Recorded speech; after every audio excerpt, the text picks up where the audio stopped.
మరి మీరంతా అభినందనీయులు. చక్కగా దేవుని స్థానానికి వస్తున్నారు, దేవుని యొక్క వాక్యాలు వింటున్నారు. సో వింటున్నామంటే నేర్పించే నాకు కూడా పాఠాలే, అందరూ నేర్చుకున్నాం, కలిసి నేర్చుకున్నాం. దేవుడు మాట్లాడేవాడు అని నమ్మేవాడు చేతులు ఎత్తండి. దేవుడు మాట్లాడుతున్నాడు, ఖచ్చితంగా మాట్లాడు. అయితే ఆయన మాట్లాడింది మనకి వినపడాలి కదా. వినడానికి ఏముండాలి? చెవులు కూడా ఉండాలి. మాట్లాడడానికి ఏమో నోరు ఉండాలి. సో దేవుని యొక్క వాక్యం మనం చదువుతాం, ఎందుకంటే క్యాలెండర్లు చదువుతాం, లేకపోతే ఇలా ఆదివారం వచ్చినప్పుడు, శుక్రవారం వచ్చినప్పుడు ప్రత్యేక వర్తమానం వింటూ ఉన్నాం. అప్పుడు దేవుడు మనతో మాట్లాడుతున్నాడని మనం తెలుసు. అలాగే రోజు బైబిల్ చదవండి, తప్పకుండా దేవుడు మాట్లాడదామని చెప్తా ఉన్నాం. సో దేవుడు మాట్లాడుతూ ఉంటాడు, బాగానే ఉంది. సో మనం మాట్లాడింది కూడా దేవునికి వినపడాలి కదా. ఆయన శివుడే మనం అప్పుడు ధర్మం మనకి. ఎందుకంటే మనం అంటే మనం ప్రార్థన చేసాం, కానీ దేవుడు జవాబు మాత్రం ఇవ్వలేదనే భావన లేదా ఫీలింగ్ మనం కూడా ఉంటుంది. కానీ మనం నేర్చుకోవాల్సిన విషయం ఏంటంటే, దేవుడు వినగలిగిన వాడు, విని విడిచిపెట్టేవాడిగా. ఎన్నడూగా భార్యాభర్తల మధ్యలో సంభాషణ జరిగింది. భార్య వచ్చి ఏమండి పక్కింటి ఆమె పెళ్లికి వెళ్తుంది, చీర కొనుక్కుంది, 5,000 రూపాయలు ఖరీదంట, నాకు కూడా ఒకటి ఇప్పించండి అని చెప్పారంట. అప్పుడు భర్త గారు అన్నంట, ఈ చెవి వినపడలేదు, నాకు ఏం మాట్లాడుతున్నాం, నాకేం తెలియట్లేదు అన్నాడు. సో అలాగే ఎప్పుడు చెవి దగ్గరికి వచ్చి ఏమండి పక్కింటి ఆమె పెళ్లికి వెళ్తుంది, చీర కొనుక్కుంది, 10,000 అంట అని చెప్పింది. ఈసారి ఇందాక ఈ చెవి బాగా పనిచేసినాను అంట. ఎందుకని అంటే ఇందాక ఈ చెవి దగ్గర అని చెప్పింది 5,000, ఆ రోజు చాలా తెలియగలదు. ఈ చెవి దగ్గరికి వచ్చి 10,000 చెప్పింది. వెంటనే మేలుకు ఉదయం 10కి 5 పెట్టరు కదా, అందుకనే ఈ చెవే బాగా కనపడుతున్నారు. అంటే సహజంగా మనం మన రిక్వెస్ట్లు అంటే మనకు అవసరం చెప్పడానికి ఏమాత్రం సంకోచించం కదా, దేవునికి చెప్పుకుంటాం. మనం కూడా మన అవసరం దేవునికి చెప్పుకోవాల్సిన వారం ఉన్నాం, అంటే ప్రార్థన చేయవలసిన వారం ఉన్నాం. మన సంఘం పేరే మరణాత ప్రేయర్ హౌస్ అని పెట్టాం కదా. ప్రేయర్ అంటే ఏంటి? ప్రార్థన చేయటం. సో ప్రార్థించేటువంటి మందిరంగా మనం ఉన్నాం, ప్రార్థించే విశ్వాసంగా మనం అందరం కూడా ఉన్నాం. అంటే దేవుని సన్నిధిలో మనం అడిగితే అన్నీ కూడా ఆయన ఇచ్చేవాడు. ఇంతగా మనం గమనించాల్సింది, మేము బైబిల్ కాలేజ్ స్టూడెంట్స్ చెప్పినప్పుడు నేర్పిస్తూ ఉంటాం. మీరు అందరూ వినే ఉంటారు జూవాలజీ అనే పదం. అంటే జూ అంటే తెలుసు కదా, జంతువులు ఉంటాయి కదా, అంటే జంతు శాస్త్రం, జంతువు గురించి చెప్పేటువంటి శాస్త్రం. అలా మనం చూస్తూ ఉంటాం. సైకాలజీ అనే పదం కూడా వింటూ ఉంటాం. సైకాలజీ అంటే మనసుకు సంబంధించిన శాస్త్రం. ఎలాంటి మనసులో ఆలోచిస్తున్నారో తెలుసుకోవడానికి దాన్ని సైకాలజీ అంటారు. ఈ సైకాలజీ అంటారు, కొంచెం మనస్తత్వం శాస్త్రం అన్నమాట. అయితే మరి థియాలజీ అనేది బైబిల్ కాలం నేర్పిస్తారు. థియాలజీ అంటే దేవుని గురించిన శాస్త్రం. దేవుడు ఎలాంటి వాడు, ఏమిటి, ఆయన ఏంటి, అసలు ఆయన గుణగణాలు ఏంటి, ఆయన లక్షణాలు ఏంటి, ఈ విషయాలన్నీ కూడా నేర్చుకోవడం అనేది చాలా ప్రధానం. థియాలజీ నేర్పిస్తారు. అందులో మనం ఇంకో మాట నేర్పిస్తూ ఉంటాం, నీలాలజీ అని. నీళ్ళు అంటే మోకాలు, అంటే వంగడం. మోకాళ్ళ నుంచి ప్రార్థన చేయడం, దాన్ని నీలాలజీ అని కూడా చెప్తూ ఉంటారు. అంటే మోకాళ్ళ నుంచి ప్రార్థన చేయడము అంటే ప్రార్థన అనేది చాలా అవసరము. ప్రార్థన ఒకవేళ చేయకపోతే ఏమవుతుంది? ఇప్పుడు మనం ఒక మాట చెప్పాలంటే, ప్రతి క్రైస్తవులకు కూడా ప్రార్థన ఎలాంటిదంటే ఊపిరి లాంటిది. ఊపిరి అంటే తెలుసు కదా, ఊపిరి ఆటలకు అప్పుడు ఈ మధ్య మనం బాగా వింటున్నాం. ఈ కరోనా వచ్చినప్పుడు ఆక్సిజన్ తగ్గినప్పుడు ఆక్సిజన్ లెవెల్స్ ఆక్సిజన్ పెట్టి మనం చెక్ చేస్తున్నాం. మీకు డౌట్ ఉంటే మన దగ్గర చెక్ చేసుకోండి. ప్రాబ్లం ఉన్నవాడు ఆక్సిజన్ అంటే మన ఆక్సిజన్ లెవెల్స్ ఎంత 95 అబవ్ ఉండాలన్నమాట. వాళ్ళకి ఏ ప్రాబ్లం ఉండదు. ఊపిరి ఆడుతున్నా అంటాం, బ్రీతింగ్ అనమాట. అంటే శ్వాస ఆడదన్నమాట. ఊపిరి ఆడకపోతే ఏమైపోతాం సార్ చెప్పండి మనిషికి. అలాగే కంటిన్యూ ఊపిరి ఆడకపోతే కొద్దిసేపు తర్వాత ఏమంటాం, చేయబడిన పల్స్ నాడి చూస్తారు డాక్టర్ గారు. మామూలు కూడా చూస్తారు, నర్సుగా చూస్తారు, మొత్తం జన్మ కూడా చూస్తారు. పల్స్ చూస్తే తెలిసిపోద్ది పల్స్ ఆడుతుందా లేదా, అంటే నాడి కొట్టుకుంటుందా లేదా. ఆ యొక్క కొట్టుకుంటా ఉంటే లోపల మిషన్ పని చేస్తుందని అర్థం. వాచింగ్ కనుక టిక్ అనే సౌండ్ అవుతుంది కదా, ఆ సౌండ్ రాలేదంటే బ్యాటరీ అయిపోతుందని అర్థం. అలాగే మనిషిలో కూడా ఆ ఊపిరి మనకు ఎలాగైతే ఆగిపోయినప్పుడు ప్రాణం పోయినట్టేగా. అంటే ప్రాణం పోయిందంటే ఇంకో మాట చెప్పండి, జీవం లేదు ఆ మనిషిలో. జీవం ఉన్నంత వరకే మనం ఏదైనా చేయగలం, ప్రాణం ఉన్నంత వరకు ఏదైనా చేయగలం, ప్రాణము కాబట్టి. సో ఊపిరి ఆడకపోతే ప్రాణం పోదు. అలాగే ప్రార్థన చేయకపోతే క్రైస్తవుల పరిస్థితి ఏంటి ఒకసారి ఆలోచిస్తే, ప్రార్థన చేయకపోతే క్రైస్తవుల పరిస్థితి కూడా అంతే. ప్రాణం పోతే మనిషి ఎలాగైతే ప్రాణం కోల్పోయి శవములాగా అయిపోతారో దగ్గర తీసుకెళ్ళి సమాధి చేయడమే, ఇంకెందుకు పని చేయదు. అలాగే క్రైస్తవులుగా మనం కూడా ప్రార్థన చేయకపోతే ఊపిరి ఆడదన్నమాట. ఎందుకు ఊపిరి ఆడదు? ఇక మనం జీవించలేదు. మనం జీవించాలి అంటే ఆమె బాగానే ఉన్నా కానీ అనుకోవచ్చు. అంటే ఆధ్యాత్మికంగా మనం ప్రభువులో ఎదగాలి అంటే దేవుని కార్యాలు మన జీవితంలో పొందుకోవాలి అంటే ఖచ్చితంగా మనం ప్రార్థించే వారమై ఉండాలి. ప్రార్థన చేస్తామని ప్రార్థన చేయడం ఎలా ఉంటాం? ప్రతి వ్యక్తిగత జీవితంలో ఎంతో ప్రార్థన చేస్తూ ఉంటాం. ఎందుకంటే మనకి భౌతిక అవసరాలు ఉన్నాయి, ఆత్మీయ అభివృద్ధి కావాలి, మన కోరికలు అన్నీ కావాలి, అనేక రకాలుగా మనము ఆలోచిస్తాం. ఉత్సవం కావాలి, రివైవల్, ఇవన్నీ కావాలంటే ప్రార్థన చేయాలి. అంటే ఎలా ప్రార్థన చేయాలి చాలా మందికి అర్థం కాదు. కొంతమంది ప్రార్థన అంటే ఏమనుకుంటారు, పొద్దున్న లేవగా వేసే వందనాల స్తోత్రం ఆమె అయిపోయింది, మరి రాత్రి పడుకుని వేసే వందనాల స్తోత్రం ఆమె అయిపోయింది. భోజనాలు చేసినప్పుడు ప్రార్థన చేస్తుంది. మనందరూ సిన్సియర్ పీపుల్ కాబట్టి వేసే ఆహారం వందనాలు ఆమె అయిపోయింది. అయిపోయింది. ఎన్ని ప్రార్థన చేసామో కదా. పొద్దున్న లేవగా ప్రార్థన, బ్రేక్ఫాస్ట్ ప్రార్థన, మధ్యాహ్నం లంచ్ చేస్తూ ప్రార్థన, రాత్రి డిన్నర్ చేస్తూ ప్రార్థన, పడుకునే ముందు ప్రార్థన, కనీసం 5 ప్రార్థన చేస్తాం. చాలా చేసినాక అనుకుంటాం మనం. ఇవన్నీ మినిట్స్ మీద లేదా ఏళ్ళ మీద లెక్క వేసాం. ఏం టైం ఎక్కువసేపు స్పెండ్ చేయగలం. అది కాదు ప్రార్థన అంటే. ఊపిరి ఆడడానికి మనకి ఎప్పుడు కూడా బ్రీతింగ్, గాలి పీల్చుకుంటాక సగం గాలి వచ్చిందో మీరు ఏంటి పరిస్థితి చెప్పండి ఒకసారి. ఒక ముఖ్య పని చేస్తే ఎంతో ఒక ముఖ్య పని చేస్తాం. 2 ముక్కులు బ్లాక్ అయిపోతే అప్పుడప్పుడు మనం కోల్డ్ జబ్బు చేసినప్పుడు చాలా మందికి ఇబ్బంది కలుగుతాం. 2 ముక్కులు బంద్ అయినా చాలా కష్టం కదా. అలాగే ప్రార్థన కొంచెమే చేస్తే సెట్ అవుతుంది అవసరం ఆలోచించండి. తప్పనిసరిగా ఎక్కువ సమయాన్ని మనం ప్రార్థించడానికి ఉపయోగించాలి. అయితే మనం అనుకోవచ్చు, ప్రార్థన ఉన్నది బలవాళ్ళు అంత టైం మన దగ్గర ఎక్కడ ఉంటుంది కదా. ప్రార్థనకి అంత టైము లేదు. ఒకవేళ ప్రార్థన చేయటం మానేసాం అనుకోండి, ఇక మనం పైకి పోయినట్టే లెక్క. కాదు జీవితంలో ఇంకేం పని ఉండదు అనమాట. అంతే మనం తప్పకుండా ప్రార్థన చేయవలసిన వాళ్ళ పవర్ మనకు కావాలంటే, అంటే సామర్థ్యము, శక్తి, దేవుని బలం కావాలంటే ప్రార్థన మనకి అవసరం. ఆ స్విచ్ బోర్డులో పవర్ ఉందన్నమాట. పవర్ ఉందని ఎడ చెప్పగలం అంటే చేయి పెట్టి తెలిసింది. అందులో పవర్ ఉంటుంది కదా, ఆ ప్లగ్లో కానీ చేయి పెట్టేవాళ్ళకో షాక్ పెట్టి అప్పుడు పవర్ ఉందన్నమాట. స్విచ్ ఆపేసి కాదు, అది వేసినప్పుడు తెలియదు అంత పవర్ ఉంటుంది. అలాగే దేవుని శక్తి కూడా మనలో అంత కార్యరూపం దారుస్తుంది. అంటే మనకు కావాల్సిన అన్ని కూడా దేవుడు ఖచ్చితంగా ఇచ్చేవారు. ప్రార్థన అంటే సింపుల్గా చెప్పాలంటే ప్రార్థన అంటే ఏం లేదు, దేవునితో సంభాషించడం, అంటే దేవునితో మాట్లాడడం. మన దగ్గర లేకుండా ఒక వ్యక్తి మాట్లాడుతున్నాడు, ఒక్కడే కూర్చొని ఏమనుకుంటారు చెప్పండి, ఒక్కడే కూర్చొని మాట్లాడుకున్నాడు, లేదా ఒక్కటే కూర్చొని ఏదో ఇట్లా ఏదో తనలో తననుకుంటుంది. చూసిన వాళ్ళకి ఏమనిపిస్తుంది, ఇచ్చనుకుంటా ఏంటి ఒక్కరితో మాట్లాడుకుంటున్నారు, వాళ్ళే మాట్లాడుతున్నారు. కొంచెం ఇబ్బంది కానీ మనము దేవునితో మాట్లాడుతాం, దేవునితో సంభాషిస్తున్నాం. అదృశ్యుడైన దేవుడు మన కంటికి కనిపించట్లా.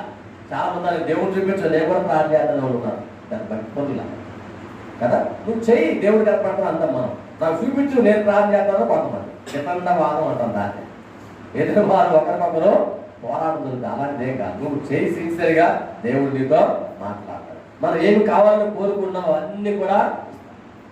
ప్రార్థన అనేది సంఘానికి ఒక బలమైన గోడ లాంటిది. చుట్టూ గోడ ఉంటుంది, ప్రహరీ గోడ అంటాం. ఆ ప్రహరీ గోడ లేకపోతే చుట్టుపక్కల అన్ని లోపలికి వచ్చేస్తాయి.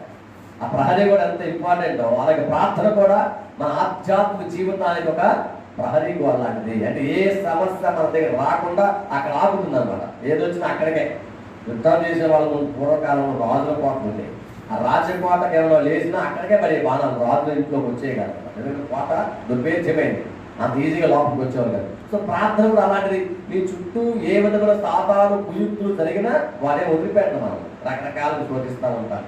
అనారోగ్యాలు, రోగాలు, వ్యాధులు, బాధలు, శోధనలు, కష్టాలు, తెప్పులు, మొత్తం. అందుకే మనం అమ్మో చాలా బాధలండి, చాలా శోధనలండి, చాలా శ్రమలండి అంటూ ఉంటాం మనం.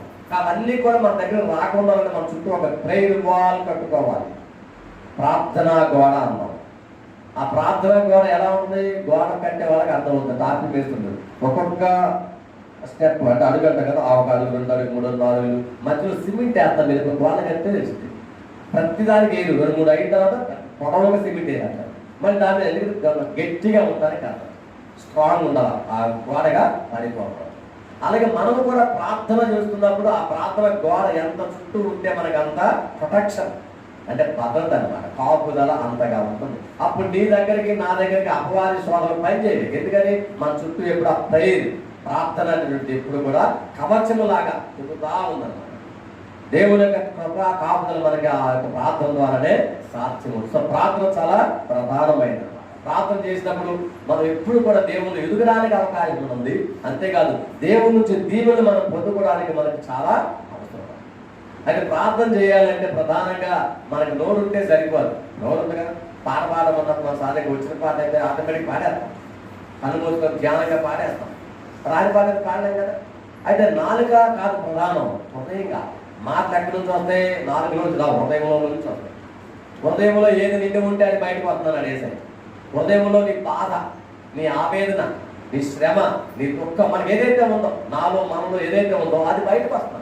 అవన్నీ కూడా ప్రభువుకి చెప్పుకుంటాం. అప్పుడు అక్కడి నుంచి మళ్ళీ దానికి జవాబు కూడా దేవుడి నుంచి మనకి వస్తాం. దేవుడు ఎప్పుడు జవాబు ఇచ్చేవాడు. ఆ నమ్మకంతో దేవుడు నేను ప్రార్థన చేస్తున్నాను, దేవుడు ఆలకిస్తున్నాడు. ఆలకించడమే కాదు, ఆయనకి మరలా జవాబు. సమయంలో దేవుడు పిలిచినప్పుడు అర్థం కాదు, ఎప్పుడు పిలిచారా ఏంటా అనుకున్నా. అప్పుడు ఏమీ అడిగాడు, అయ్యగారు గురుగారు ఏంటి నాకు అర్థం కాదంటే అర్థమైంది, దేవుడు పిలిచాడు అనుకున్నా. ఏమి నేను ఆలకిస్తున్నాను అని చెప్పాయా, దేవుడు మాట్లాడుతున్నాను. సో దేవుని యొక్క స్వరాన్ని వినగలిగేటువంటి స్వరం చెవులు మనకు కావాలి. దేవుడు మాట్లాడుతున్నాడు కానీ ఆ స్వరం వినేటువంటి అవకాశం నీకు నాకు దేవుడు ఇస్తున్నాడు. కానీ మనం చాలాసార్లు ఏమనుకుంటాం, నాకు వినపట్టలేదు, నిరికిరి లోపం అనుకుంటాం. నీకు ఏం కావాలో దేవుడు తెలుసు. మనం అడిగిన దాన్ని తప్పకుండా దేవుడు తప్పకుండా నీకు నాకు సహాయం చేశాడు. ప్రభు దగ్గర ఎన్ని ఉన్నాయో అందుకే అంటారు, దేవుడు తననిధి ఒక తలుపేసి ఉంటే ఆ తలుపు తీయాలంటే తాళం చేయి కావాలిగా, కీ కీ అంటాం. ఆ తాళం చేయి ఏంటో తెలుసా? ప్రార్థనే. ధననిధిలో చాలా ఉన్నాయి, అక్కడ ఏమి పడతలేదు ప్రభు దగ్గర, అంత విస్తారంగా ఉంది. అది ఓపెన్ అయ్యి మన దగ్గర రావాలంటే మాత్రం ఓపెన్ చేయాలిగా.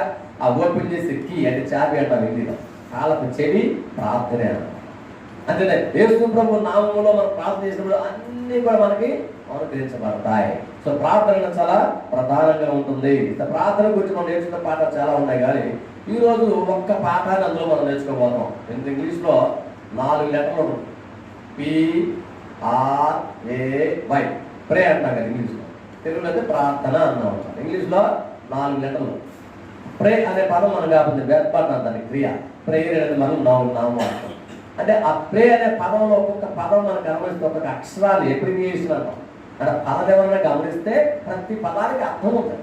ఇప్పుడు పి అనే మాట మనం చూస్తే ప్రేలో ఫస్ట్ అక్కడ పి అంటే ప్రార్థనలో మొదటగా మనం చేయాల్సింది ఏమిటంటే ప్రైజింగ్ గాడ్, అంటే స్తుతించడం. ఎవరు స్తుతించాలి? దేవుడిని స్తుతించాలి. ఎందుకు స్తుతించాలి? ఆయన ఏమై ఉన్నాడో దాన్ని బట్టి స్తుతించాలి. పూర్వకాలం రాజుల కాలంలో రారాజులు గొప్పగా వచ్చిన వాళ్ళందరూ పొగిడేవారు. రాజమాత రాకపోయాలు ఉన్న మాటలన్నీ కూడా తెగగా పొగిడేసేవాడు, కీర్తించేవాళ్ళు మరి రాజులు. అప్పుడు రాజుగారు ఆనందం పారవశ్యంతో ఏం కావాలన్నది ఇచ్చేవాడు. సో ఆయన గొప్పతనాన్ని వాళ్ళు కొనియాడారు. అలాగే మనము కూడా ప్రార్థనలో మొట్టమొదటిగా చేసిన పని అంటే దేవుణ్ణి స్తుతించాలి. ప్రైజింగ్ హిమ్ అంటే దేవుణ్ణి ఆరాధించాలి. ఆరాధన మొట్టమొదటి బాగా స్తుతించాలి. అందుకే స్తుతి అన్నమాట. అంటే స్తుతించడం అనేది ఆయన యొక్క గొప్పతనాన్ని ఏమి చెప్పట్లా ముందు మనం, కానీ ఆయన గొప్పతనాన్ని గుర్తిస్తున్నాం. నిజంగా ఎంతో గొప్ప దేవుడు ప్రభా, ఎంత గొప్ప దేవుడు అంటూ ప్రభుని స్తుతించడం ప్రారంభించాలి. మందిరంలోకి వచ్చినప్పుడే కాదు, మన ఇంట్లో ఉన్న ప్రార్థనలో మనం గుర్తుపెట్టుకుని 4 విషయాలు ఉంటాయి. మొట్టమొదటి మనం చూస్తున్నాం ప్రే అంటే ప్రైజ్ అనే పదం. ఆ బియ్య పదానికి ప్రైజ్ అని స్తుతించడం. ఎలా స్తుతించాలి? ఒకసారి కళ్ళు మూసుకొని మన జ్ఞాపకం, నిజమే దేవుడు ఎంత గొప్పవాడు. ఆయన చక్రవర్తి, ఈ లోకాన్ని ఏలే చక్రవర్తి. అందుకే రాజులకు రాజు, ప్రభువులకు ప్రభువాడు. అలాంటి దేవుడిని ఒకసారి కళ్ళ ముందు జ్ఞాపకం చేసుకునే స్మరణ చేసుకుని ఎంత గొప్పవాడు నా దేవుడు, ఎంత ఘనత వహించిన వాడు, ఎంత అద్భుతకరుడు. మనకు తెలిసిన వాళ్ళు ఉన్న ఫ్రెండ్స్ కానీ చుట్టాల్లో కానీ మంచి పొజిషన్లో ఉంటే ఎంత గర్వపడతాం. ఆ వ్యక్తి నాకు తెలుసండి, ఇంత గొప్పవాడేయండి అని అందరి గురించి చెప్పం గొప్పగా. అతని గురించి అన్ని విషయాలు అప్పు అక్కడ ఇంత వీరుడు సూర్యుడు పొగుడుతాయి కదా. మరి దేవుని గురించి కూడా మనం పొగిడేటట్లుగా, అంటే ఆయన కొనియాడేటట్లుగా మనం ఖచ్చితంగా ఉండాలి. చూడండి బైబిల్లోంచి ఒక మాట చదువుదాం స్తుతించడానికి గురించి.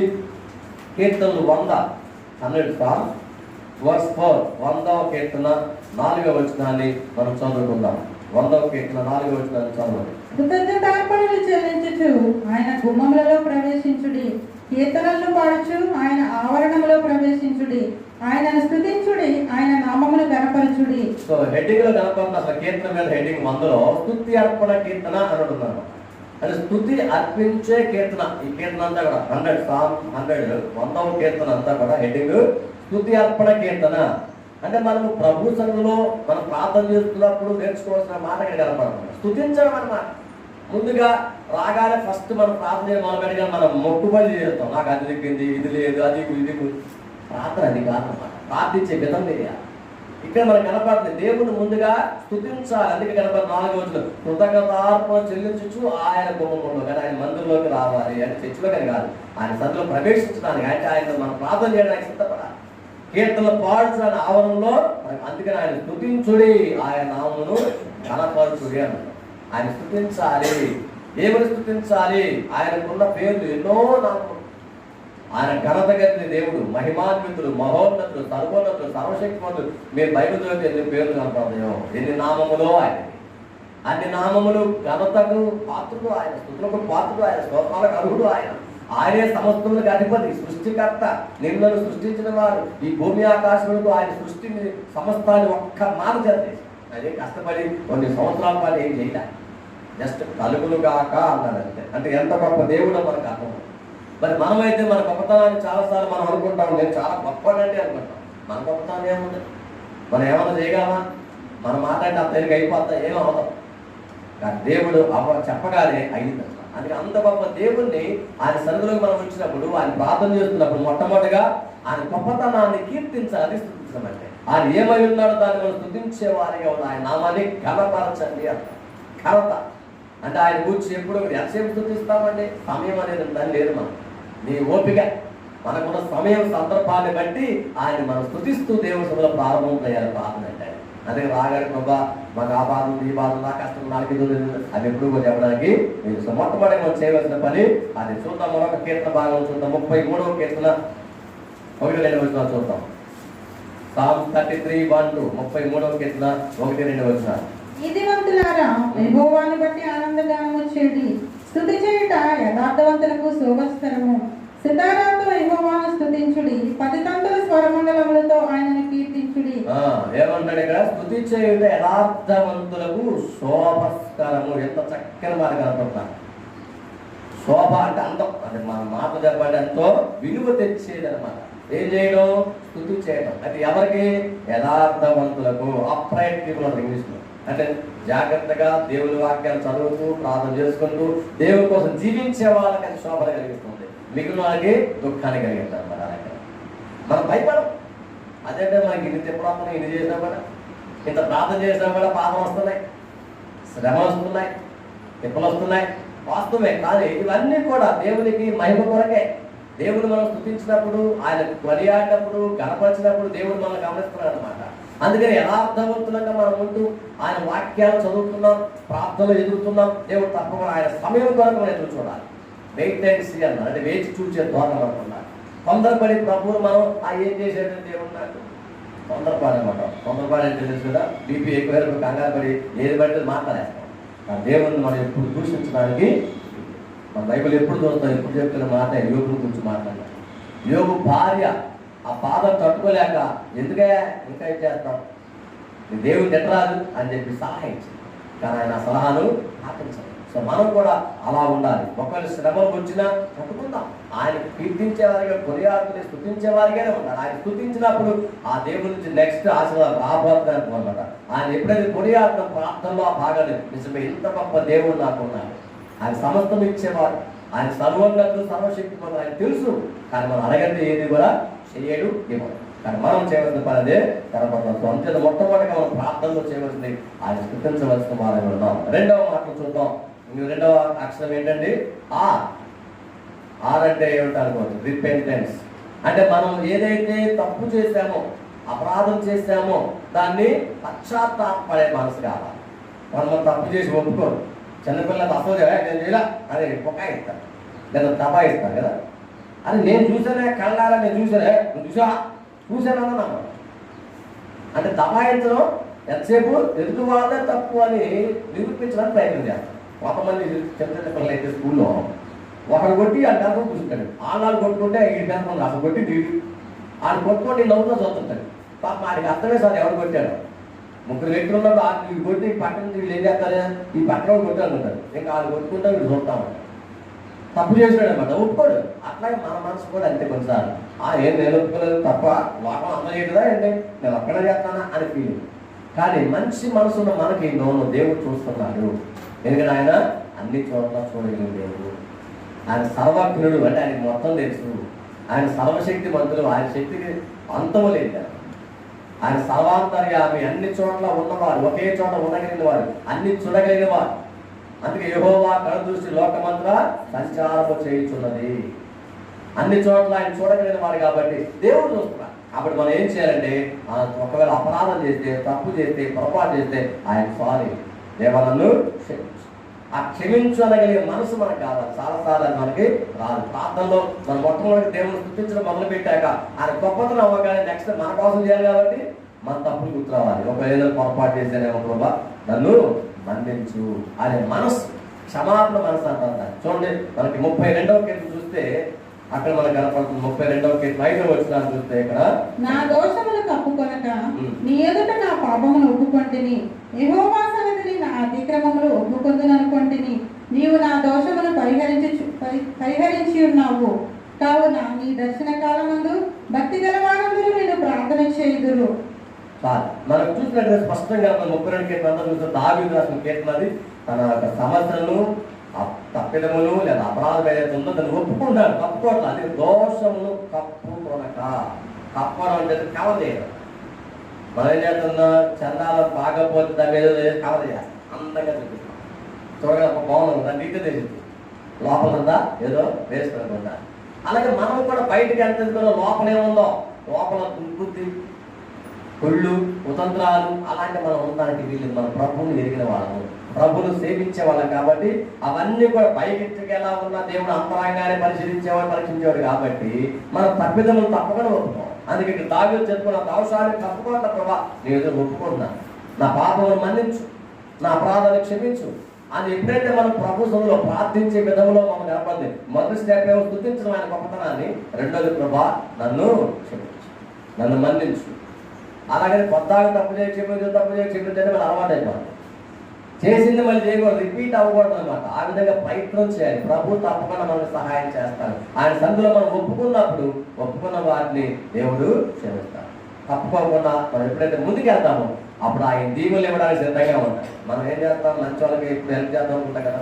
సో మన మంచితనాన్ని దేవుడు చూస్తున్నాడు. మనం ఎంత దుర్మార్గంలో ప్రభు దగ్గరికి వచ్చినప్పుడు, అడిగినప్పుడు, క్షమాపణ అడిగినప్పుడు ప్రభు క్షమిస్తాడు. అప్పుడు మన ప్రార్థన ప్రతిఫలం అనేది ఖచ్చితంగా వస్తుంది. సో అది మనం ఇక్కడ చూస్తాం. రిపెంట్, మనం తప్పకుండా ప్రార్థన చేస్తున్నప్పుడు దేవుడు స్తుతించడమే కాదు, మన తప్పుదములు ఏదైతే ఉన్నాయో, అపరాధాలు ఏదైతే వారిని క్షమించమని అడగాలి. మూడవది ఏ అనే లెటర్ కనపడుతుంది, ఎడోరేషన్ అంటారు దాని ఇంగ్లీష్లో. అంటే ఆరాధన, స్తుతి ఆరాధన అంటూ ఉంటాం. అందుకే మనం ప్రార్థన చేసినప్పుడు ఆ వర్షిప్ సర్వీస్ అంటాం, దాన్ని వర్షిప్ అన్న ఆరాధన లేదా ఎడోరేషన్ అంటాం. అంటే ఆయన్ని కనపరచడం, ఆరాధన స్థుతిలోనే ఒక భాగం అనమాట. అందుకని ఆరాధన అయిన తర్వాత సాధారణ వాక్యాలు మొదలు పెడతాం ఎప్పుడైనా సంఘాలు కదా. అని కదా లేచి నిలబడదామంటే నేను చెప్తా ఉంటాను కదా, లేచి నిలబడుతున్నప్పుడు ఆరాధన చేసుకుందాం, దాన్ని ఎడోరేషన్ అంటే పీక్ లెవెల్కి వెళ్ళిన అర్థం. అంటే ఏంటి, అంత ఉన్నత స్థితికి వెళ్ళి ప్రభువులకి లీనమైపోతున్నా కానీ మొదటేమో ప్రభు మామూలు పాట పాడిన ప్రేమ స్థుతిస్తూ ఉంటాం, ప్రభా థ్యాంక్ యూ గొప్ప దేవుడు మోహన్ కదా. ఆ తర్వాత నిలబడినప్పుడు ప్రభా నన్ను క్షమించిన నా దగ్గరికి వచ్చినప్పుడు మనం ఆరాధన చేయడానికి ముందుగా క్షమాపణ కోరుతున్నాం. అప్పుడు ప్రభును ఆరాధన, అందుకే కళ్ళు మూసుకొని ధ్యానంలో ఆరాధన చేయడం అందరూ కూడా అంటాం. అంటే ఏంటి, నెక్స్ట్ ఇంకా దేవుని దీవులను మనం పొందుకోవడానికి, రిసీవ్ చేసుకోవడానికి సిద్ధంగా ఉంటాం. ఆయన ఇవ్వడానికి రెడీ, మనం పొందుకోవడానికి కూడా రెడీ అవ్వడానికి అంటే పాత్ర సిద్ధంగా ఉంటాం. దేవుని కార్యక్రమం జరగాలంటే ప్రార్థనలో భాగం అన్నమాట. ఆయన స్తుతించడము, మన తప్పులు ఒప్పుకోవడము, ఆయన దగ్గరికి వచ్చి ఆరాధన భావంతో ఆహా దేవ ఎంత గొప్ప దేవుడు, ప్రతి ఒక్కరు కూడా ఆరాధించవలసిన ఆవశ్యకత. అందుకే వర్షిప్ అంతా కలిపి వర్షిప్ సర్వీస్ అంటారు. ఆరాధన అంటే మొదలుపెట్టి చివరి దాకా నిలబడి ఆరాధన అడిగారు, మొత్తం కలిపి ఆకలన్నమాట. సో ఆరాధించడం దేవుని యొక్క సన్నిధిలో మనం కళ్ళు మూసుకొని ధ్యానపూర్వకంగా, కొంతమంది కళ్ళు మూసుకొని ప్రార్థన చేయాలంటే కళ్ళు మూసుకొని తెలిసి చూస్తూ ఉంటారు, ఏమవుతుందా ఏదో జరుగుతుందా ఫీలింగ్ వస్తుంది. కొత్త వాళ్ళంటే తెలియక ఒకవేళ కళ్ళు మూసుకొని ప్రార్థన చేయండి, ఆరాధన చేయండి అంటే కొత్తగా వచ్చిన వాళ్ళకి తెలియదు కాబట్టి ఏం చేస్తున్నా చూస్తామని చెప్పి అత్యుత్సాహంతో చూస్తూ ఉంటాం. కానీ మనమైతే సిన్సియర్గా దేవుడిని నేను చూస్తున్నాను, కళ్ళు మూసుకొని దేవుని ప్రత్యక్షత కదా, ఆయన ఆనందంగా ఆరాధన చేస్తున్నాడు, పరవశంతో ఆరాధన చేస్తున్నాడు. ఎంత గొప్ప సంగతి. ఫిలిప్పీ పత్రిక 4వ అధ్యాయం చేస్తే మనం స్పష్టంగా అర్థమవుతుంది. ఆరాధన చేసినప్పుడు మన దేవుడి సన్నిధికి ఎలా రావాలో ఏ చింతన మనకు అక్కర్లేదని మనకు అర్థం. ఫిలిప్పీ పత్రిక 4వ అధ్యాయం 6వ వచనం. దేవుని సన్నిధిలో మనం గడపవలసిన సమయంలో మనం ఏమాత్రం బాధపడక్కర్లేదు, లేదా చింతపడక్కర్లేదు, దిగులు పడక్కర్లేదు. కానీ ప్రభు తప్పకుండా మనకు సహాయం చేసేవాడే. మన కృతజ్ఞత ఆత్మను కనుక తీసుకొచ్చి దేవునిలో ఉంది, దేవుని సన్నిధిలో మనం అడిగినప్పుడు, మనం కోరుకున్నప్పుడు, మన విన్నపములన్నీ కూడా ఆయన చెప్పినప్పుడు తప్పకుండా మనకి సహాయం చేస్తారు. ఎఫెసీ పత్రిక, తర్వాత ఫిలిప్పీ పత్రిక మన కనపడుతుంది. గలేషియన్స్, ఎఫెసియన్స్, ఫిలిపియన్స్ అన్నమాట. 4వ 6వ వచనంలో ఆ చక్కని మాట మనకు అక్కడ కనపడతా ఉంది. దేవుడు నీ పక్షాన నా పక్షాన తప్పకుండా మొర ఆలకించేవాడు, ప్రార్థన చేసినప్పుడు మనకు సహాయం చేస్తాడని మనకు స్పష్టంగా అక్కడ తెలియజేయవాడు. నువ్వు ఏం కోరుకున్నావో అదే ఇచ్చేవాడు. దేనిని గూర్చి చింతపడకుడు గాని ప్రతి విషయంలోనూ ప్రార్థన విజ్ఞాపనముల చేత కృతజ్ఞతాపూర్వకముగా మా విన్నపములు దేవునికి తెలియజేయుడి. అప్పుడు సమస్త జ్ఞానములకు మించిన దేవుని సమాధానము యేసుక్రీస్తు వలన మీ హృదయములకు మీ తలంపులకును కావలి ఉండును. సో మీకు నాకు కావలి ఉంటాడు దేవుడు. మీరు విచారపడద్దు, చింతపడద్దు, దేని గురించి పడదు. మరి మీరు ఏం చేయాలా? దేవుని సన్నిధికి తీసుకురావాలి. దేవుని సన్నిధిలో ఆరాధన పూర్వకంగా మీ సమస్యలు, మీ కష్టాలు చెప్పుకోండి. ఎవరు చెప్పాలి? మనుషులు కాదు.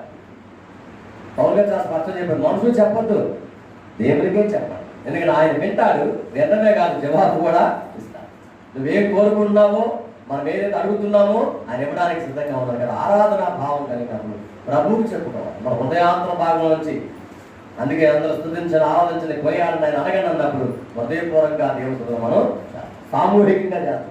ఇంట్లో ఒక్కలనే ఉంటాం కాబట్టి అంత ఉత్సాహం రాదు మనకి, అంత ఉత్తేజంగా ప్రభుత్వంలో అడగాలని ఆలోచిస్తారు. కానీ ఇంతమందిగా దేవుని మందిరానికి వచ్చినప్పుడు మనం ప్రార్థన చేస్తున్నప్పుడు మనలో తెలియని నూతనోత్సాహం, నూతన ఉత్తేజం అంటాం, గొప్ప ఆధ్యాత్మిక విప్లవం మనలో వస్తుంది. ఎస్, దేవుడు మనకు సహాయం చేస్తాడు. ఆ ఆనందంలో ప్రభా నాకు ఫలాన్ని కావాలన్నా అని మనం ఏదైతే ఉందో ఆ ఆరాధన భావంతో చెబుతున్నప్పుడు ప్రభు దగ్గర జవాబు తప్పకుండా వస్తుంది. దేవుడికి మహిమ కలుగుతాడు. అని జవాబు ఇచ్చేది అని అనడు, నో అనేవాడు కాదు. మనమైతే ఎప్పుడు చూసినా ఏ విధంగా ఎక్స్క్యూజ్ ఉన్నామా, కుటుంబాలు చూద్దామా, ఆపేద్దామా అనుకుంటాం. దేవుడు ఇప్పుడు కూడా ఆయన మన పట్ల అలాంటి స్వభావం కలిగిన వాడు కాదు. మేలు చేయలేవాడు, నీకు నాకు ఉపకారం చేరుకునేవాడు. నీ ప్రాణము నా ప్రాణము ఎంత విలువైందో దేవుడికి తెలుసు, మనకు తెలియదు కనుకుంటారు. పోయినా అనుకోండి, దేవుడు చాలా శ్రేష్టని గుర్తిస్తున్నారు. కాబట్టి ఆ దేవుడి సన్నిధిలో మనం ప్రార్థించినప్పుడు, ఆయన అడిగినప్పుడు, ఆయన ఆరాధన భావంతో ఆరాధించినప్పుడు మన ఆరాధన స్వీకరిస్తారు. ఆయన స్వీకరించిన తర్వాత మన జవాబు ఇచ్చేవాడు అన్నాడు. చెప్పగా వై అనే మాట మనకు కనపడుతుంది. PRAY, ప్రార్థన అనే మాట మనం చూస్తాం అన్నమాట.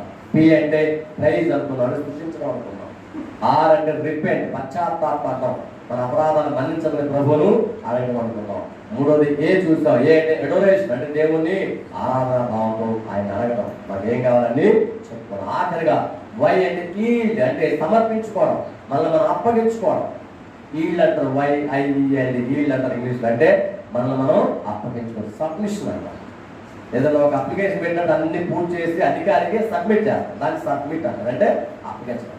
అప్పగించి ఏం చేస్తాం, అది రావాలి ఎదురు చూస్తాం, అర్జీ అంటారు అన్నమాట. ఇంగ్లీష్లో అప్లికేషన్ అన్న కానీ అర్జీ, తెలుగు కొంచెం అర్థమే సాగు పలానా అర్జీ అదేది అంటే పెట్టుకున్నాం, దరఖాస్తు పెట్టుకున్నాం, పలానా దాంట్లో పలానా కావాలని చెప్పి. ఆ అర్జీ ఆయన గ్రాంట్ చేస్తే గ్రీన్ సిగ్నేచర్ పెడతారు. ఇప్పుడు వాళ్ళకి గెస్టెడ్ ఆఫీసర్స్ అంటారు. గ్రీన్ సిగ్నేచర్ అంత వాల్యూ ఉంటుంది. హై స్కూల్ హెడ్ మాస్టర్ నుంచి గవర్నమెంట్స్లో వాళ్ళే గెస్టెడ్ ఆఫీసర్, వాళ్ళ సిగ్నేచర్ చాలా విలువైంది. గ్రీన్ సిగ్నేచర్ పెట్టారంటే అమ్మో అంటే అట్లా వీటినే మనం లెక్క దేవుడు సృష్టికర్తగా ఆయన నీ సంతకం, నీ దానికి ఓకే గ్రాంటెడ్ సంతకం పెట్టాలంటే ఏం చేయాలి, మనం ముందు సబ్మిట్ చేసుకోవాలి, అంటే మనం అప్పగించుకోవాలి. ఇప్పుడు ఇదిగోనైనా నీ హస్తాలకు మనం అప్పగించుకోవాలి. నా పరిస్థితి నీకు చెప్పేసా, నీ చిత్తంలో నువ్వేం చేసినా శరణం, నేను ఇంకేం కాదని లేదు. నేను ఆయన కాదని మనం ఏం చేయగలం, మనకు అంత సామర్థ్యం లేదు కదా. ఎప్పుడైతే మనం పూర్తిగా ఆయన సమర్పించుకొని మన యొక్క సామర్థ్యం లేదని ఒప్పుకుంటాము, అంటే నా దగ్గర ఏం లేదు ప్రభు మొత్తం నీదే అని ప్రభువుని అడుగుతామో తప్పకుండా దేవుడు మనకు అప్పుడు తన జవాబు అప్పుడు తప్పడం మొదలుపెడతాడు. నాకు అన్నీ ఉన్నాయిలే అంటే ఎలా ఉంటుంది. కొన్నిసార్లు మనం ఎప్పుడు చెప్పుకుంటాం, అప్పుడప్పుడు నేను చెప్తా ఉంటాను. మనకు తెలుసు కదా, 10 మందికి ఫోన్ చేసాను ఒక సహాయం కోసం, నేను అలా చెప్పాలే, వీళ్ళు కూడా అడిగాను అన్నావు అనుకో, అలా చెప్పావు కాదు ఇస్తాలే, అది ఈయన చెప్పావు ఇటు ఇస్తాలే అని 10 మంది ఇవ్వాలి. 10 మంది మనకు సహాయం చేయదు. తర్వాత ఏం తప్ప నేను అనుకున్నాను, 10 మంది ఉన్నారు, ఎవరో ఒకరు పంపకపోతాను అనుకున్నాం. కానీ మనం చేసే పొరపాటు, ఆయన కూడా చెప్పా ఇస్తాడని చూద్దామని, వీళ్ళు కూడా చెప్పాడు, ఆల్రెడీ వాళ్ళు చెప్పావుగా ఇస్తాడని నేను అడిగానని ఎవరు కాలేదు.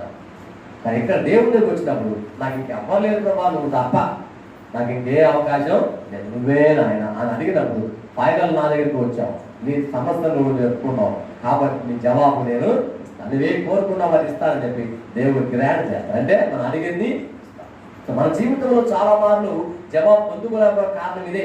ప్రభు సన్నిధికి వచ్చిన ఈ విధంగా మన ప్రార్థన ఇట్లా దేవుడు స్థుతించాలి. దేవుడి సన్నిధికి వచ్చినప్పుడు ప్రార్థనలో భాగంగా ఆయన స్థుతించాలి, మన తప్పులన్నీ కూడా ఒప్పుకోవాలి, మన ప్రభుని ఆరాధించాలి. అప్పుడు మనం సబ్మిట్ చేసుకోవాలి, మన సమస్యలన్నీ కూడా సబ్మిట్ చేయాలి. అని మనకున్న కష్టాలు అప్పుడు చెప్పాలి, చివరిలో చెప్పాలి, మొదట్లో కాదు. రాగానే ప్రార్థన కూర్చోబెట్టి టైం కాదనుకున్నాడు. అంటే ఇంత సమయం మనం కేటాయించుకొని ఆ రోజు ప్రతిరోజు కూడా దాన్ని వినియోగిస్తే మీరు గమనించండి, మీ కుటుంబంగా దీవించుతాం, మా కుటుంబంగా దీవించాలి. మనం మంచి దీవులు దేవుడికి పొందుకోవాలి, గొప్ప ఆశీర్వాదం పొందుకోవాలంటే ఈ విధంగా మనం ప్రార్థించే వారిగా ఉండాలి. అలా మనం ప్రార్థన చేస్తే కూడా జవాబు రావట్లేదంటే పరీక్షించుకోవాలి. ఇక్కడెక్కడ లోపం ఉందేమో, ప్రభు సన్నిధిలో మనం తప్పు చేసి ఒప్పుకోవట్లేదేమో, అపరాధం చేసి ఒప్పుకోవట్లేదు, సరిగ్గా మనమే సబ్జెక్ట్ పెట్టుకుంటే ఇంకెవరు అడగక్కల. దేవుడు మళ్ళీ ఆటోమేటిక్ గ్రాండ్ దీవులు వస్తానే ఉంటాయి. ఫ్లోటింగ్ అంటాం, ఫ్లడ్ వచ్చినట్టుగా. అంటే పెద్ద తుఫాను వస్తే కనుక వాటర్ ఓవర్ఫ్లో అయిపోతాయి, నిండిపోతుంటాయి. ఆయన ఎక్కడ నీళ్ళు సరిపోవడం పక్కనే పంపుతాం. అలాగే దీవులు కూడా అలా వస్తాయి. విన్నామండి, దేవుడు దీవులు అలా పంపించేవాడు. ఎంత కావాలంటే అంత, మనం కొంచెం వరకు ఎక్కువ ఇచ్చేవాడు. ఆయన సమృద్ధిగా ఇచ్చే దేవుడు. ఆయన సగంతో సరిపోయేవాడు కాదు, సమృద్ధిగా ఇచ్చి మనం దీవించి పంపేవాడు. వాళ్ళ ప్రేమైన విశ్వాసం మనం గమనించవలసింది ఏంటంటే, మనం ఆ విధంగా దీవులు పొందుకోవాలి అంటే ఈ విధంగా మనం ప్రార్థించే వారిగా ఉండాలి. ప్రభు సన్నిధిలో ప్రార్థన చేస్తున్న మనం ఒకరు ఇంతకుముందు ఇట్లా చేయకపోతే ఇకపై అలా చేస్తూ దేవుడు తప్పకుండా నాకు సహాయం చేస్తాడు, నన్ను దీవిస్తాడు. నన్ను నేను సబ్మిట్ చేసుకుని నన్ను అప్పగించుకుంటే తొలుగా నా బాధలు ఇవి, నా కష్టాలు ఇవి, నా సమస్యలు ఇవి, నా తెప్పులు ఇవి ప్రభువుకి అప్పచెప్పుకుంటే అవన్నీ కూడా ఆయన మనకి ఇచ్చేవాడు. మనకు కాదనకుండా లేదనకుండా ఇచ్చేవాడు మన దేవుడు. మనుషులు లేదు మనం వెళ్ళి అడగట్లా. నేను మనం ప్రభువుకి అప్పగించుకున్న మనల్ని దేవుడు పరీక్షిస్తాడు. ఆ పరీక్షా కాలంలో తట్టుకునే వారిగా ఉన్నారు. ఒకవేళ శ్రమలు వచ్చినా బాధలు వచ్చినా అవి మన పరీక్షలు కావచ్చు. ఆ పరీక్షల్ని ఓర్పుతో సహనంతో తట్టుకుందాం, ఎదుర్కొందాం, విజ్ఞాపన ప్రభుకు చెప్తాం. దేవుడి జవాబు మనకి పంపుతారు. పంపే వరకు ప్రభుని అలాగే తుప్పిస్తూ ఆరాధిస్తూనే ఉంటారు. వచ్చే వరకు నేను వదిలిపెట్ట ప్రభు అన్నాను, అంతేగాని నువ్వు ఇస్తే వెళ్ళిపోవాలి కాదు. ప్రభుని ఎప్పుడు కూడా అడిగేవారు. రిక్వెస్ట్ ఎప్పుడు కూడా మర్యాదపూర్వకంగా గౌరవప్రదంగా మనం వంగి తగ్గించుకోవడం, అంతేగాని డిమాండ్గా కమాండ్ చేయడం. డిమాండ్ కమాండ్ పనిచేయవు. ప్రభు దగ్గర ఎప్పుడు సబ్మిషన్, ఒప్పుకోదాం. ప్రభు దయచేసి నన్ను గమనించుకున్నాను, నాకు సహాయం చేస్తాను అంటే అప్పుడు మనకు సహాయం చేయాలి. అలాంటి ప్రార్థన మనం చేద్దాం. దేవుని తప్పకుండా అనేక దేవుని పొందుకున్నాం. అందులో తల వచ్చేస్తే కళ్ళు మూసుకొని ప్రార్థన చేసుకుందాం. ప్రార్థన గురించి ప్రార్థన అంటే ఎలా చేయాలో ఏంటనే విషయాన్ని మనం ఇప్పుడు నేర్చుకున్నాం. ప్రేమైనటువంటి విశ్వాసాల ఒకసారి మనం పరీక్షించుకుందాం. మనం నిత్యం ప్రార్థిస్తూనే ఉన్నాం, కానీ ఇప్పుడు చెప్పిన ప్రకారంగా దేవుని సన్నిధిలో ముందుగా స్తుతించేవారిగా, పి అంటే ప్రైజ్ అనుకున్నాం, దేవుడు స్తుతించేవారిగా ఉంటాం. ఆర్ అంటే రిపెంటెన్స్, పశ్చాత్తాపం. మన అపరాధాలు, తప్పిదలు, మన యొక్క సమస్యలను చెప్పుకునే ముందుగా క్షమించమని అడగాలి, మన్నించమని అడగాలి. మనం మన్నించమని అడిగినప్పుడు అప్పుడు ప్రభువును హృదయపూర్వకంగా ఆరాధించగలుగుతాం, మనసారా ఆయన ఆరాధించగలుగుతాం. స్తుతి ఆరాధన చక్కగా జరిగినప్పుడు అప్పుడు మన గురించి సబ్మిట్ చేయడానికి అవకాశం ఉంది. క్లీన్ ప్యూర్ హార్ట్, పరిపూర్ణ హృదయంతో దేవుని అడగండి, తప్పకుండా దేవుడు మనకి ఇస్తాం. అంతే సింపుల్ ఆన్సర్. ఏంటంటే తేలిగ్గా జవాబు రావాలంటే ఇంకేం జరగట్లా, ప్రభువుకు మన విషయాలను స్పష్టంగా చెప్పుకుంటాం. ఆయన ఆరాధించినప్పుడు ఆరాధనలో నుంచి ఆరాధన భావంతో మన విషయాలన్నీ కూడా ఆయన సబ్మిట్ చేసుకోవాలి. అంటే ఆయన సమర్పించుకోవాలి, ఆయనకు అప్పగించుకోవాలి. అప్పుడు దేవుని జవాబు. ఇలా చేసి చూడండి, దేవుడు ఇవ్వకపోతే అప్పుడు దేవుడు తప్పకుండా మనకు ఇస్తారు. ఈ మరణాత ప్రేరహంతో మనం ఎంతో కాలంతో ప్రార్థన చేస్తున్నాం. దేవుడు ఎన్నో అద్భుతాలు మన పనులు చేస్తున్నాం. అంతా చేసేవాడు దేవుడే, కానీ చేస్తున్నా ప్రార్థన చేస్తున్నా నీవు నేను గొప్పవాళ్ళం కాదు అని మనకి ఎప్పుడు ఆపాదించుకోలేదండి. ఎన్నో అద్భుతాలు ఆశ్చర్యంగా దేవుడు చేస్తున్నాడు, స్వస్థతలు చేస్తున్నాడు, పిల్లలు అనిపిస్తున్నాడు. ఇవన్నీ కూడా దైవ కార్యాలు దేవుడు చేస్తున్నాడు. దేవుడికే మహిమ ఘనత ప్రభావం చెడుగాక. కానీ ఈ విషయాన్ని గమనించి సిన్సియర్ ఫెయిత్తో, పరిపూర్ణమైన యథార్థమైన విశ్వాసంతో ప్రభువులను అడుగుదాం, ప్రార్థిద్దాం. దానికి గొప్ప విశ్వాసంగా ముందుకు సాగిపోదాం. మహోన్నతుడా, మా మంచి దేవాలయం ప్రార్థనకు వచ్చిన పాఠాన్ని మాకు నేర్పించేందుకు వందనాలు. ఇప్పుడు ఇది మరింత విశిష్టంగా చక్కగా ప్రార్థించే వారిగా మాకు సహాయం చేయండి. అంత మాత్రం కాదు, అలా ప్రార్థించి జవాబు పొందుకునే వారిగా మమ్మల్ని చెప్పి ప్రార్థన చేస్తాం తండ్రి. యేసయ్య సమయంలో మా దేశం గురించి ప్రార్థన చేస్తాం. దేశాన్ని సంరక్షించండి. మా తెలుగు రాష్ట్రాలు, ఆంధ్ర రాష్ట్రం, తెలంగాణ రాష్ట్రాలు భద్రపరచండి. కరోనా మహమ్మారి నుంచి కాపాడండి. వ్యాక్సిన్ వేసుకున్న వారిని సంరక్షించండి. ఇంకా వేసుకున్న వారికి వేసుకోవడానికి అవకాశం కనిపించమని వేడుకుంటున్నాను. సెకండ్ డోస్ వేసుకోవాల్సిన వరకు సిద్ధపరచు ప్రార్థన చేస్తుంటే మీకు వందనాలు. అలాగే డెల్టా ప్లస్ వస్తుందని భయపడుతున్నారు. అలాంటి భయాలు ఎవరికి లేకుండా నీకు ప్రతి కొంత దయచేయండి. మరొక పిల్లలు మీరు కాపాడి భద్రతను ప్రార్థన చేస్తున్నారు. విశ్వాసం దీవించండి. వారి ఉద్యోగాలు సహాయం చేయండి. మరి ఎక్కువ జీతాలు దయచేయండి. వారు కోరుకున్న ఆదాయం దయచేయండి. వ్యాపారం అందరూ దీవిస్తున్నారు. వ్యాపారం స్థిరపరచండి. లాభాలు దయచేయండి. మీకు నమ్మకమైన పాత్రగా సాక్షి వారు. అలాగే ప్రభా ఈరోజు పని ఎవరికి రాలేకపోయారు. మరి సాయంకాల పాత్ర రావడానికి అవకాశం కల్పించండి. మీ చిత్తాన్ని నడిపించుకుంటున్నాం తండ్రి. మీకు వదలా ఇక్కడ నమ్మకస్తులై దశ భాగములు ప్రత్యేకంగా కానుక తెస్తున్నారు. ఏసే 30 దంతలు 60 దంతలు నిరంతరం దయచేసి ఇవ్వడానికి తొమ్మిది లేకపోతే 9 దయచేసి నీకు ఇచ్చిన ద్వారా మరి ఎక్కువ దీవెన ఆదరణ ఆశ దయచేసి పొందుతుంది. మీరే మహిమ ఘనత ప్రభావం పొందుతున్నారు. ఈ మనములన్నీ కూడా సర్వోన్నతులను యేసుక్రీస్తున్నాము వేడుకొనుచున్నాము తండ్రి. ఆమేన్. మన తండ్రి దేవుని ప్రేమ, కుమారుడు యేసుక్రీస్తు కృప, పరిశుద్ధాత్మక అన్యోన్య సహవాసం మనకు ఈ లోకమందు సమస్త పరిశుద్ధులు ఇప్పుడు ఎల్లప్పుడు సదాకాలము తోడైన నడిపించును గాక. ఆమేన్. God bless you all. దేవుడు మిమ్మల్ని దీవించును గాక.